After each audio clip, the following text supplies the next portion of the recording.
Because I was supposed to go to GameStop yesterday and get Barbie games, and I was just so tired.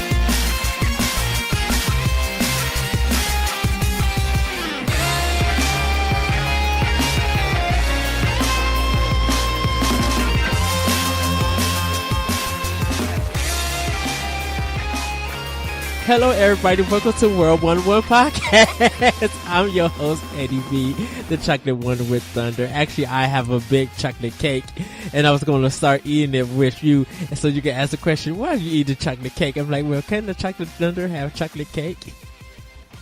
No, that's cannibalism. Shut up. No, that's when I eat ribs. That's cannibalism. Joining me is the Red Velvet Nordic Beast himself, Mr. Larry Giver. What's up, crackers?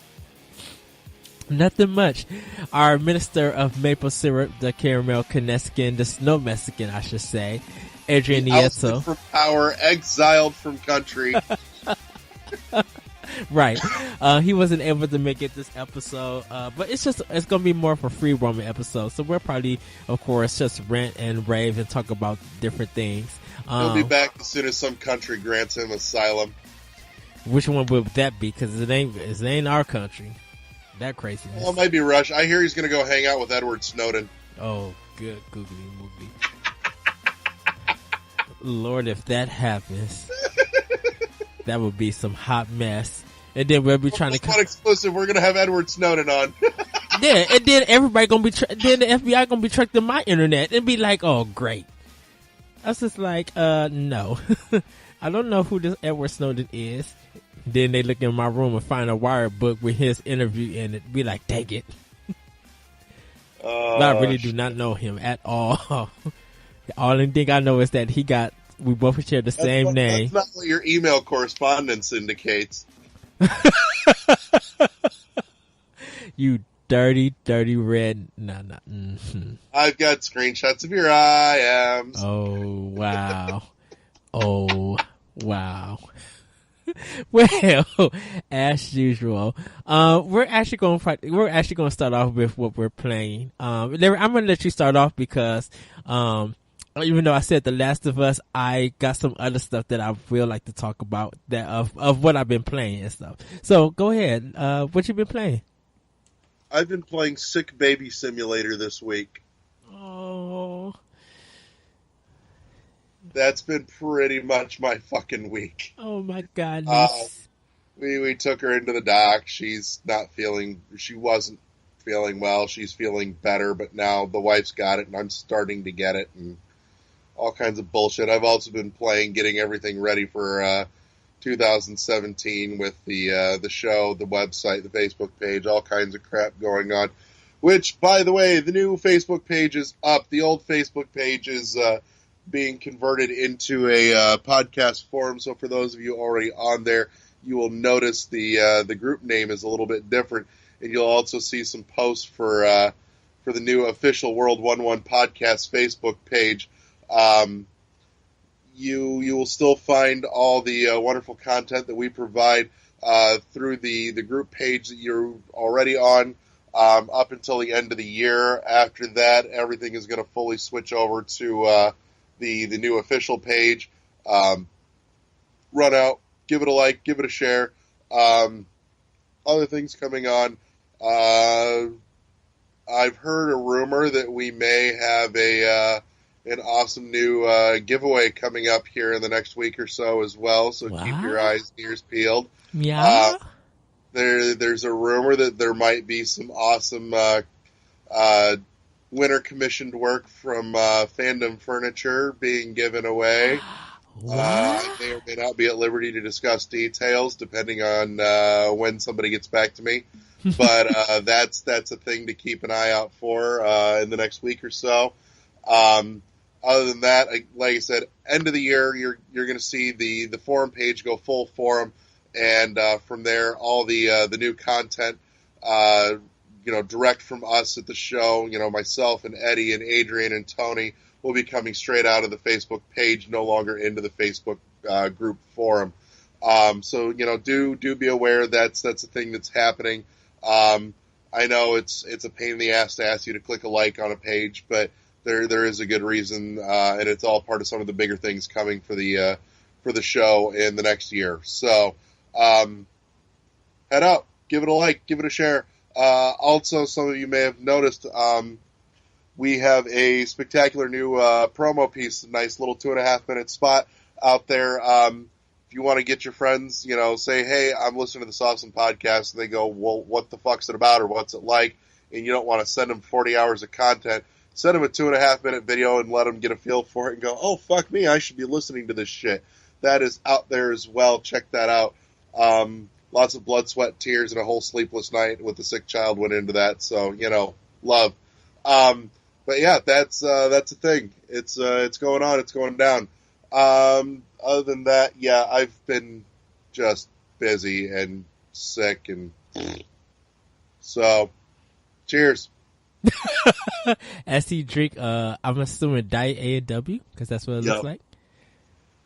Which I gotta say, it's still good. Like, if I had to do anything diet, cause like Diet Sprite don't taste right, just for me. But Diet A&W, cause no, Diet Sprite doesn't. It tastes very different than regular Sprite. But Diet A&W almost tastes like Diet Sprite anymore. It's Sprite Zero, and it tastes the fucking same. Oh, it doesn't taste not to me. I could taste the difference in Diet and regular drinks. But A&W Diet really still tastes good like regular A&W. So, but yeah, that's all that's been going on. All right. I finished Batman the Telltale series. It was very short for the last episode, the last chapter. But I definitely enjoyed the game, and I am going to go back and replay it and try to make different choices. I think this time I'm not going to press any buttons and let the whole game play, besides when I have to do the actions and stuff.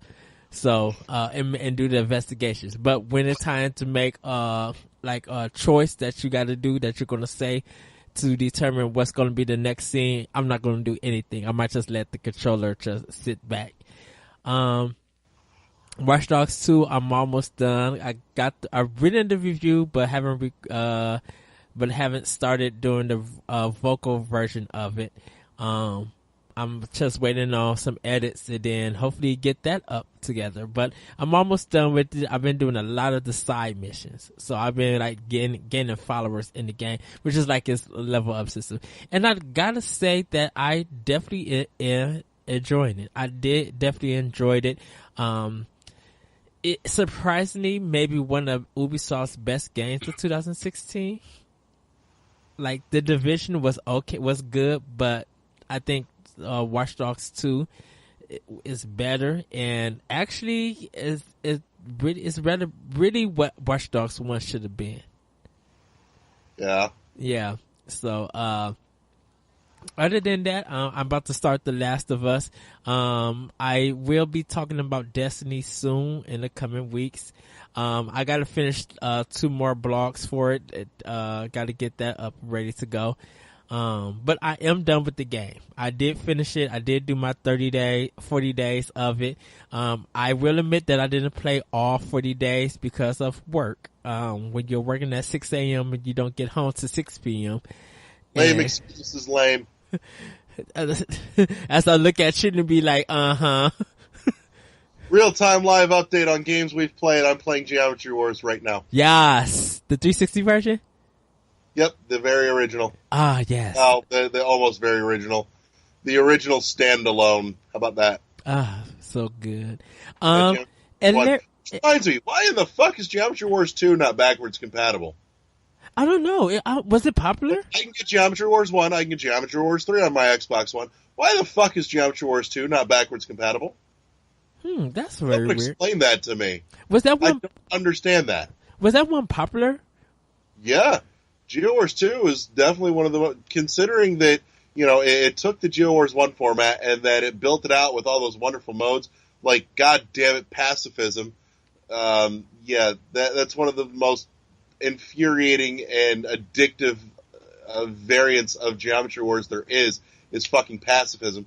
But yeah, I can backwards compatible Geometry Wars 1. I can, I've got Geometry Wars 3 on disc for my Xbox One. Uh-huh. I can't get GeoWars 2 backwards compatible. I call shenanigans. I want it. I want all three on one console. Maybe they'll do it next year. Maybe it'll come I wonder if they're working on it to get it backwards. They better. Oh yeah, and I got a free copy of Octodad, Dadliest Catch. Oh my goodness. Every time I see that game, it makes me not want to play it because I hear the controls about it and I'm just like, I would go insane and cut this game off. That's kind of the point as I understand it. And again, to be fair, I haven't played it yet, but I have every intention of playing it within the next week, at least some of it, just to get my hands on it. But yeah, it was on sale for like $3.75, and I had a $4.80 credit on my Microsoft account, so I downloaded that shit. Like, free game. Which, speaking of, that's another thing too that you'll find on the new Facebook page that's moved or is moving is the free game alerts. Which just an update, one that is happening now. Free game alert. Bastion on the Xbox One. If you've downloaded the original Bastion on the 360, you can get your hands on the remaster of Bastion for the Xbox One free from now till the end of the year. And you also could get Lost Odyssey for free from now to the end of the year. Lost Odyssey is also running for free right now. There is a link to it up on the Now forum page. So yeah, that's a thing. And again, this is one of those things that the free game alerts will now be coming out of the new official Facebook page. And after the beginning of the year, will no longer be showing up on the group forum. So if you like getting your free game alerts, hit the like button on the Facebook page so that way you keep getting them. Yeah, and I thought Blue Dragon was free, but it's not. They just made it available digitally. Right after I bought the hard copy. But shoot, I'm like, this is the only GameStop that got it, so let me snag this up right now. I'd rather have a hard copy, anyways. Yeah, Lost Odyssey I just took digitally because I'm just like, I would have to drive almost an hour to get that one copy, and I think it's like $20-some, and I'm just like, $20 versus free. I'll take the free. Yeah, for the record, that is a massive fucking download. That thing's like 20 gigs on the Xbox. 22 gigs. That shit's absurd. Shoot, I haven't even installed Final Fantasy 15 yet, and because I have to do that and then install the patch that's with it. It's just like, are you serious? Day one patch stuff needs to fucking stop already. If you're going to ship a game, for God's sakes, finish it! True. And I still got to order me an external hard drive for my Xbox One. Yeah, I'm realizing that, just the hard drive space-wise, I need more. But I suppose the nice thing, though, is that considering I just bumped my internet up, that I can just delete shit and reinstall it whenever I want it. Yeah. Yeah, well, it's a less issue. Well, I own the 2 terabyte, but I think because I got maybe around, I would say 15 games, maybe 15 or about 15 games for Xbox One, I could understand why I would need more data. As for PS4, which they still don't got one, and I'm not about to switch that mess out of my system to put in just give me an external hard drive. Like I said, the Wii U started this external hard drive thing off, and it took Microsoft and Sony a long time to do the same thing. That's the problem. I miss the days of when the Xbox hard drives were as easy to change as just snap it on. That was it. Ah, yes. Those And then were great. well, because they had one that you had to actually install. Also, yeah, I think for the new ones. The original was the one that just snapped on right on the end there on the top. And that was fucking spectacular. Why can't we go back to that? Because who wants to pay $100 for a 20 gig hard drive? Yeah, the pricing was bullshit, but the ease of use was wonderful. It's you're always going to compromise on that. It's always a trade off, no matter what you do. So yeah, because when I got my PS3, it was like already the 320 gig one, but I still had like a lot of games on it, which I think when I get back, I forgot to take it last week, but when I get it back, I'm going to just erase a whole bunch of games that I have on it and just put all new games that I haven't played yet. Yeah. So, I say, and like I said, I'm not sitting on nearly as much space for my hard drive for my Xbox One as you. I've got a 500 gig unit, and I've got a pile of games for, between that and my 360. That even the patches for the 360 games are like the size of the fucking game itself. Yeah. It's like at that point, I've proven to you that I have the damn game. Just install it on the hard drive and save me the trouble of putting in the disc. Dude, that happened to my Call of Duty Infinite Warfare. Like, the game installed, and then it had to be patched, and the patch took longer than the game installation. And, Gee, dude, yeah, dude, I had to wait 2.5 hours to start Infinite Warfare. Yeah, long gone are the days of just put a game in and go. Shoot, Sterling said it best. Console gaming is heading towards PC gaming, except in the with all the wrong features. Well, shoot, if that's the case, then let's make sure that our gaming consoles don't become like Batman Arkham Knight when it has to be up and taken down. Broken games, wah wah wah, and No Man's Sky. I'm just like, Now, No Man's Sky at least went in to fix their shit, even though it took them like 6 months. Yeah, but that was for the console one, right? Or did they actually release it for both? I don't know. I know the console one did. I didn't pay any attention to the PC one. I don't know if anybody did. Well, I wonder, because I asked some people how does it feel like a brand new game, and they said in a way it does, but it feels more like it's more accessible, and people like not say this is a definitive edition, but it feels like the rest of the game is fully playable now. Gee, it's a shame they couldn't have done that when it launched. Oops. Even though they had like 5 or 6 delays for it. Right. Like, what on fucking God's green earth were you doing with those delays if it wasn't finishing your fucking game? Who knows? At least Nintendo came out and talked to everybody and said, hey, Star Fox Adventure is delayed. Breath of the Wild is delayed. We're trying to get, we want to make this games better than what we had. That's the thing, when Nintendo delays a game, I might be a little sad, but at least I know that when I get it, it's finished. Yes, that is true. I paid for a whole game, and guess what I got? A whole game! Right. Oh, wow. Because that's Sean Murray going on doing these interviews and saying this is what you can and can't do, and being so ecstatic and just like was so happy for his gang, and then it came out and the stuff that he said is then not he had in his the name game. legally changed, Peter Molyneux Jr. Wow.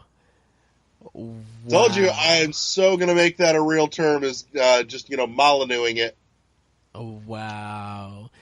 Have you ever watched Eddie the Game? Indie Game the movie? Yes. Yeah. Duh. Repeatedly. Oh. Love every bit of it.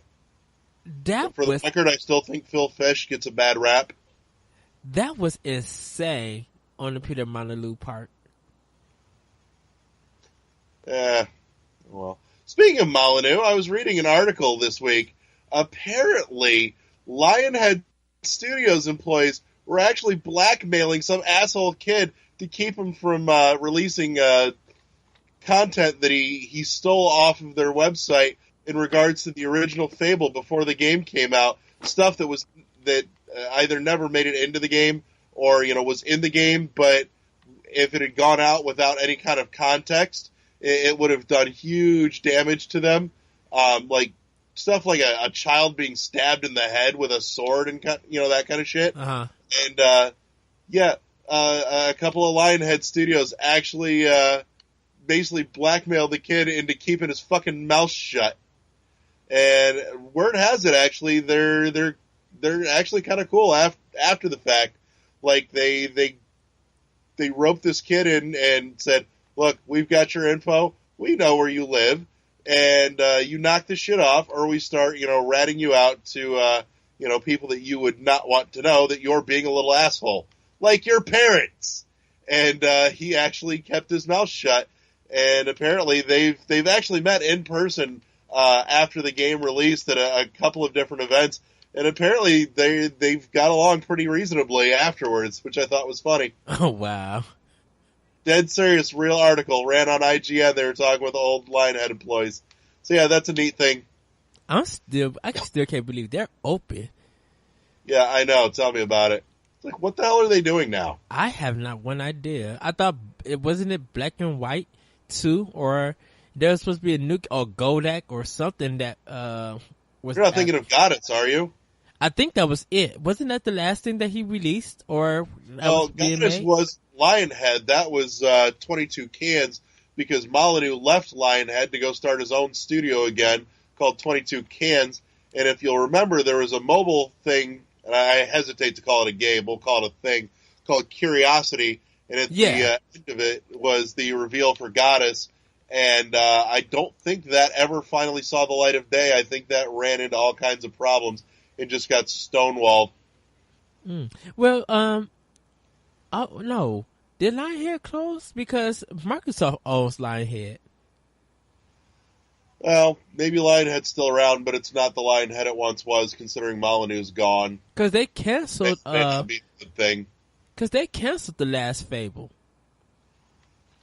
And again, that's I was talking with somebody about that yesterday. Actually, it feels like Microsoft has lost its drive to really create a stable of, first-party games that you just associate automatically with the Xbox.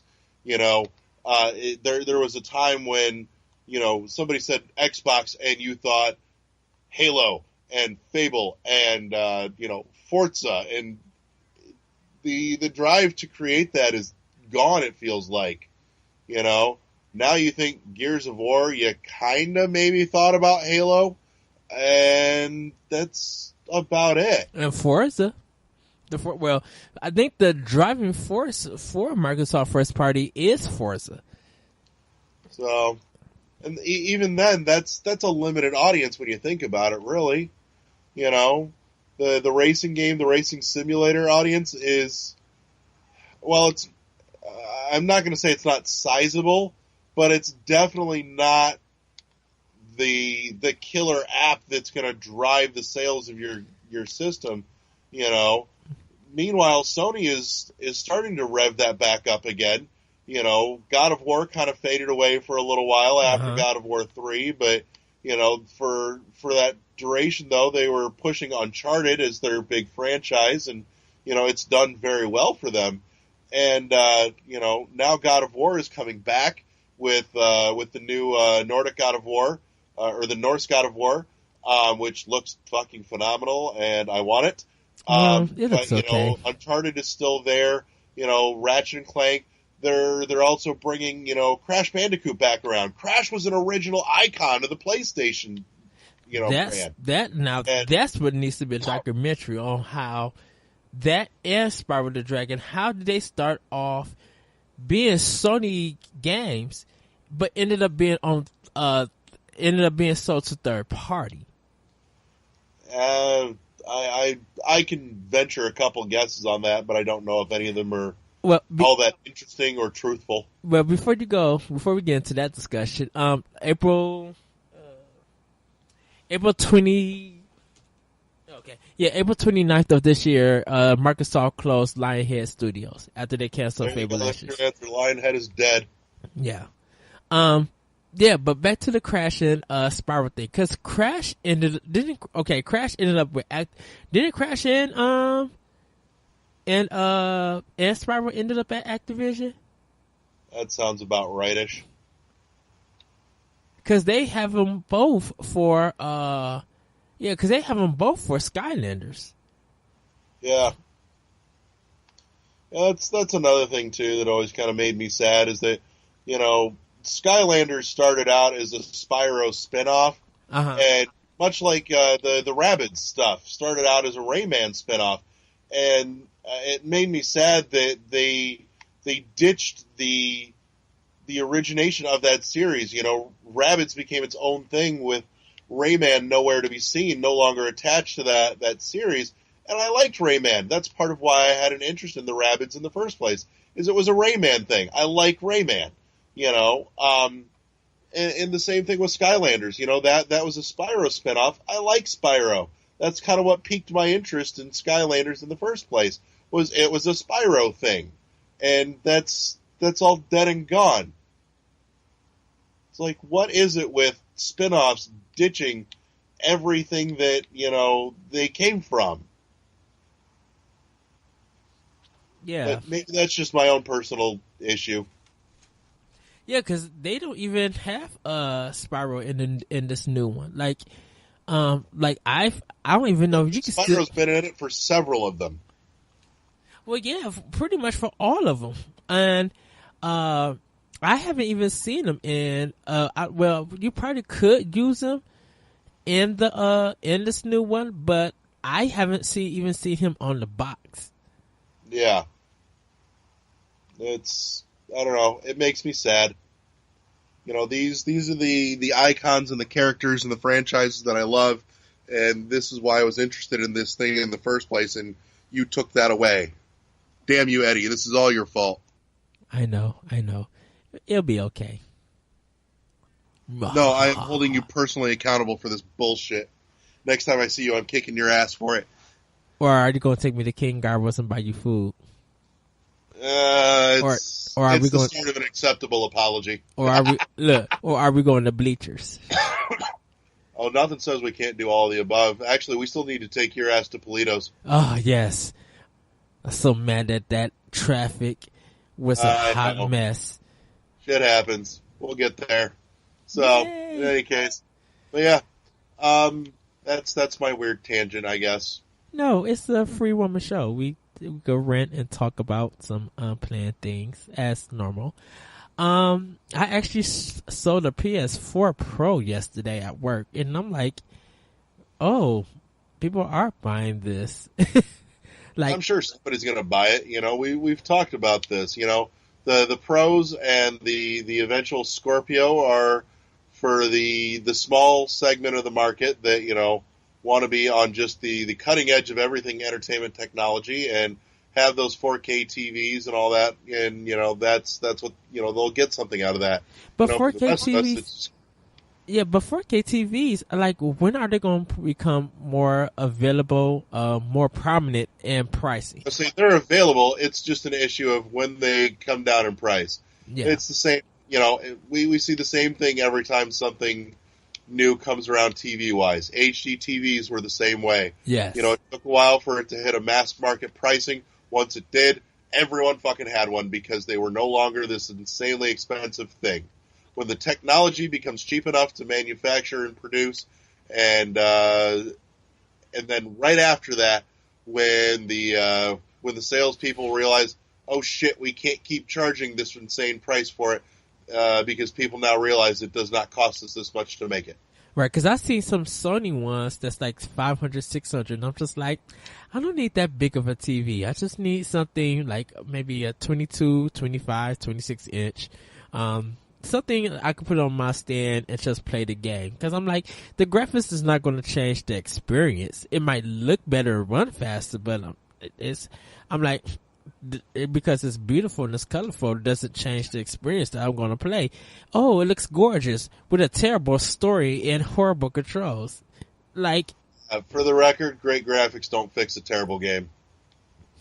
But a rusty pipe does.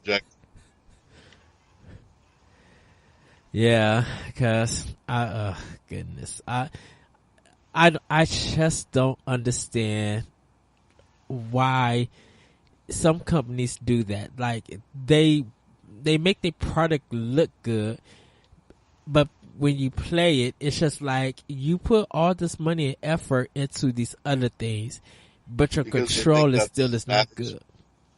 What you say? They know that there are people stupid enough to just look at something and go, "This looks pretty, I'll buy it." It happens. That is true.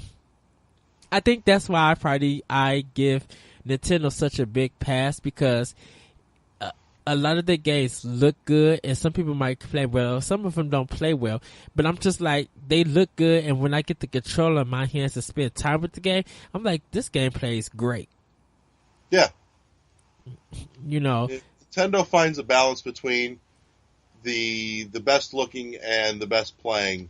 They may not quite hit, the top of either of those columns, but average them out, and they're still doing a lot better than most everyone else. Yeah, and I think that's now why, that I think about it too. By the way, I realize how much I miss God of War. I don't. Really? Yeah, God of War. I'd be upset about you. I might be upset at you for that. Should we discuss it? Since we got time. I like God of War quite a bit, actually. It's good, and when you're fighting enemies and you're rolling around, it's terrible when you have to do the puzzles. I liked the puzzles. Shut up. The puzzles they don't give you enough time to do most of them. You gotta kind of be quick. You gotta be quick about it, and sometimes it just feels like unbalanced. Like I said, the fighting stuff and going to different places and getting powers and stuff, that's all good. I like the combat in God of War. That's fine. The only time I had an issue with God of War was in the very first one, when you're climbing the pillars to climb out of hell.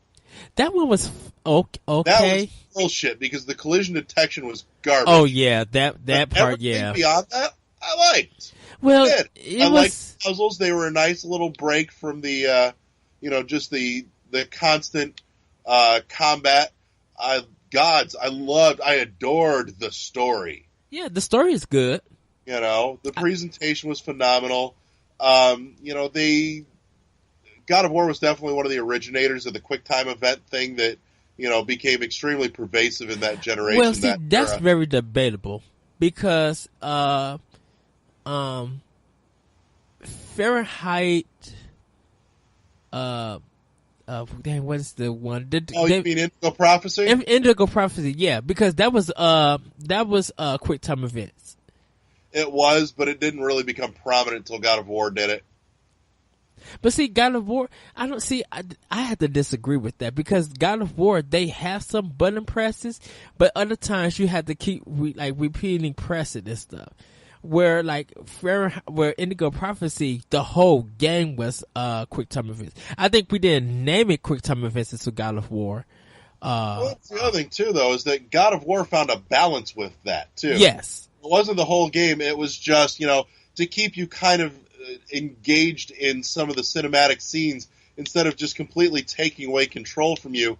When something big and epic was happening, they wanted you to have some sort of player agency, but they wanted you to still experience an epic set piece. And that was a really competent way of doing it. And I like that. That part I like. Yeah, but I think, well, let me say this. When it feels like a Zelda game with the puzzles, like you're using the puzzles as keys to open up a new part, it's the 1, 2, 3. You got to go to the left side or the right side, and then when you get those two sides, do that puzzle in the main part, and then it opens up. It feels like a dungeon. That part, those kind of puzzles I like. But when you have to try to get to, when you're in a one room and you have to be really quick about it, because the speed of the gate closing is faster than you make a movements and trying to roll and trying to do everything, it almost feels like when it's about to close and you're not there in time, you gotta do a lot of stuff over and over again, and it kind of feels unfair about it. It's just like you don't get that much time, and you don't have any kind of speed dash besides the road to make it to get there quicker. I never felt like it was unfair. I felt like it asked you to be good at it. Well, even if you were good at it, it was just too much. Well, it was too close to make it, or too close that you almost got there, but you failed, and so now you got to restart again. Nah, that's how I felt about it. Plus, I also cheated with the Medusa part, with the head, with the bats going into the thing, and then just collecting the souls so I could just get all my powers. And just like, yeah. But I beat 1. I beat it 2. I didn't beat 3. I didn't get to play 3 yet. I've played through 1, 2, 3. I never played any of the PSP ones, and I'm thinking actually, come tax time, I'm probably going to find myself a PS3 because they're cheap, and get 1, 2, and 3 all on the PS3, and then get the PSP ones and Ascension and all that, like the little offshoots that came out on collections on the PS3. So I just got the full series on one system. Wasn't God of War around the time like Ninja Gaiden came, like Action Games was making a comeback? I should say, not comeback. No, that should be a new term. Action games are making a comeback. Punch. Yep. I love 2D beat 'em ups. That's what it reminds me of. Of course, Final Fight 2, and Streets of Rage 2 are some of my favorites. But bro, like games like Rival Turf and arcade Castle Crashers all day long. Yeah, Castle Crashers. Still knock out some Golden Axe. Oh, I love Golden Axe. Scott Pilgrim. I played the first level, and I think I owned the game on PS3. I had to go back and check, but if not, it was an okay game. It wasn't, like, wow. Really, I think it's what it intended on doing, but that's just me. I do own the Double Dragon game on PS3 though. Double Dragon, is it the Revenge or Double Dragon, River City Ransom, Golden Axe, Castle Crashers, all wonderful, wonderful games. Battletoads. Oh, Battletoads. Love Battletoads. I played the Rare Replay. It's the arcade version that EA did. No, I want the actual NES version again. I'm still looking for a copy of it. Oh, that game is so hard. I think we talked about it. Every bit of it. Did you ever beat it? Oh, gods, yes. How? Because I was a child and there was no kids in my neighborhood and I had nothing to do, so I sat and I played video games. I should have refreshed that. How did you beat that game without a Game Genie? Because, again, I was bored as a child because there were no children in my neighborhood that were my age, and so I sat at home pretty much by myself playing video games. Oh, my goodness. What I did. Okay, question. What would be the trifecta of hard games? To me, it has to be Ninja Gaiden, Battletoads, and, goodness, what was that? I can't. It's like a rogue game. It's like a dungeon game, and I cannot think like Splunky or something. Are you? No. Strider. Okay. Yeah, because I tried to wall jump off of Strider and it never worked, and I got frustrated and almost cried and said this game was horrible. Yeah. I would say the trifecta of whip your ass games. I'll agree with you on Battletoads.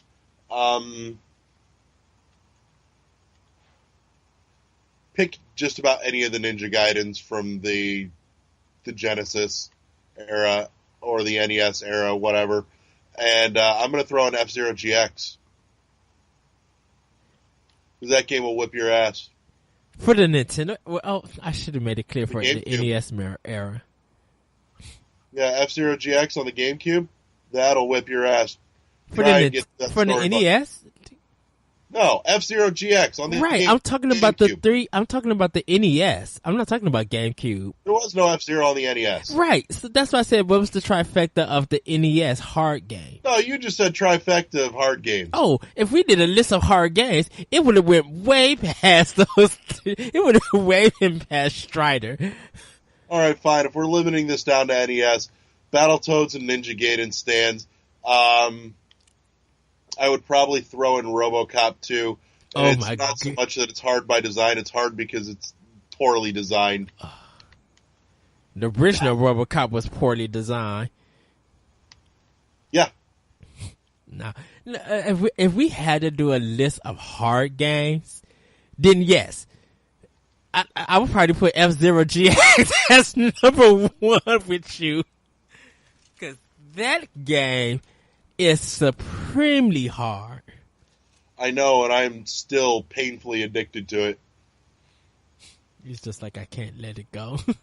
Actually, that's a topic that we need to talk about. What games have we probably had the worst addictions to and funneled the most time into? Oh goodness! For hard games or any games? Oh, any game. Because I could tell you right now. I'm gonna wait for Adrian and I think I want to get Tony on for this too. So we'll hold that topic for another day. But mental note, we need to go back to that because I know two right off the top of my head that I have put way more time into in such a short span than it is ever.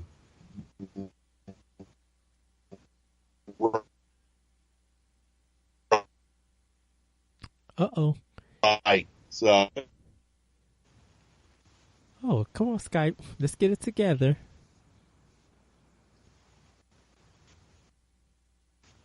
Uh-oh. You're supposed. What'd you say, Larry? Did you break the internet? I didn't break the internet. Skype is breaking the internet.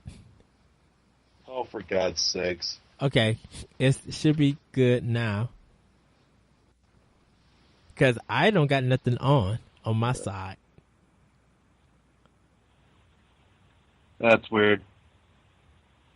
I assume I'm coming through. You're hearing me, right? Yeah. You're coming in statically. Well, fuck it. We've been going for about an hour of this shit. We'll call it a short show today. Plug your shit. Let's be done. Oh, because dang it, why do you have to bring that topic at the end? Because I literally was about to say my games too. Oh, yeah. Because it'll drive you insane and that's more fun. Oh, I can't stand you some days because I love you too much.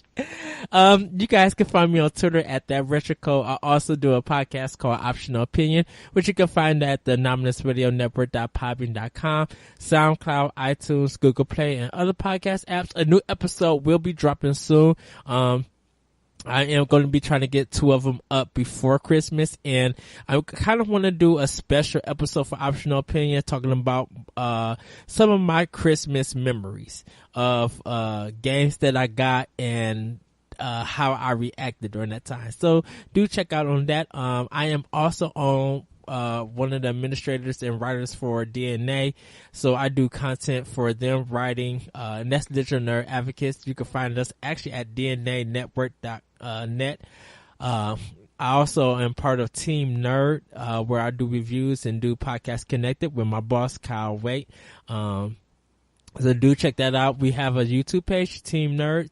TEAM and the number 3 RD. So come and check us out for that. This show brought to you by the letter 3. Shut up. Because I know that's going to probably be the title. This show is brought to you by the letter, and then it's going to be the number 3.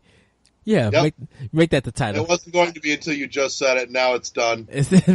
I approve. So, I also write on skirmishfrogs.com for called The Moment. I know I haven't been posting anything there lately, but I do have some I do have some games that I'm ready to post in for you guys to read on there. I will be doing blogs also for World 101. So come to the actual Facebook page, World 101 Podcast. They won't be on the forum. They'll be on the regular World 101 page. And it's for my blogs, I'm going to be trying to do like 3 paragraphs. So it could be a short, easy read that you guys could just scroll and be like, oh, that was really cool. And you'll be able to leave comments and stuff. So I am going to be doing that. Optional opinion blogs you can find at IGN.com under anime ENIME. I was supposed to do a feature about Barbie games and stuff, but I postponed that until January due to the fact that the holidays has happened and I just worked so much that I wouldn't have time to really give it its due. Also, I'm getting ready to do a bunch of the second annual a bunch of game awards. So if you heard that episode on Optional Opinion, be ready for another one. I do got some games that I have to play, so I could make sure that I give it a good nomination or a good award. So do check that out next month. We are still doing some shows, so do be on the lookout for that. We will be having a Christmas episode for you guys, so do check that out also when it drops. You can find this podcast at archive.org. We are trying to get our iTunes feed together so you guys could go there. That'll start falling in line as soon as the King of Canada finds political asylum somewhere. Exactly. And we're going to try to make Mondays the actual day to drop the episode for World 101 Podcast. And those episodes are going to be on archive.org. The SoundCloud episodes that go on my feed will still be dropping Fridays. But the archive.net episodes are going to be on Mondays. So do check that out. Give it a listen. Larry works very hard editing this. He puts a lot of work into it. And thank you once again, Larry, for the promo. I truly enjoy it. I laugh and I get happy about, hearing it, every time. Anything else, Larry? Cause you plugged a lot of stuff in the beginning, so. Yeah. I'm not going to bother revisiting the Facebook page issue. I talked enough about that. However, I'm going to make mention that every day from now till the final show, I am resharing out the nominees and the voting polls for Game of the Year and Most Missed Opportunity of the Year. They are up for nomination for the prestigious Golden Pipe Award and the far less prestigious Rusty Wrench Award, so that they can fix their shit with their next game. That's coming. We'll be announcing the winners on the very, very first show of the new year. So that way we have the entire remainder of 2016 for those votes to come in. Not a whole lot of votes, so your vote can have a lot of impact. Get on there, get voting. They need your help to win. Other than that, not a lot going on. We're on Facebook, archive.org. iTunes is getting fixed in the next couple weeks. Twitter, yes. And now also on Twitch. Find us on Twitch at World11 Podcast, all one word, all spelled out. So yeah, that's a thing. Yay! So, follow, you can email the show at world101podcast@gmail.com, WORLD11podcast@gmail.com. Follow us on Twitter at world. Email us, but it doesn't mean that we'll ever get it because I don't think anyone's checked the email. That's Adrian's job, so we'll get on our Caramel Kineskin about that. You say he was exiled, so he might not have time. So we have to find him a country or something. This is why we need to get him hooked up with Edward Snowden, because Snowden can live, but he's still got it fucking internet. Follow us on Twitter at World11 Podcast, WORLD_, WORLD1_1 podcast. Follow us there, and I think that would do it for this show. Thank you, everybody. We love doing this podcast, like I say every time. Have a great week. Have a great weekend. Merry Christmas if you guys hear this on Christmas, and Happy Hanukkah for those who celebrate Hanukkah, which is actually starting Saturday the 24th. Or winter solstice, or whatever your seasonal celebration of choice is. Fuck off and have a good one. Yay! Good night. And with that, everybody, we are out. Bye.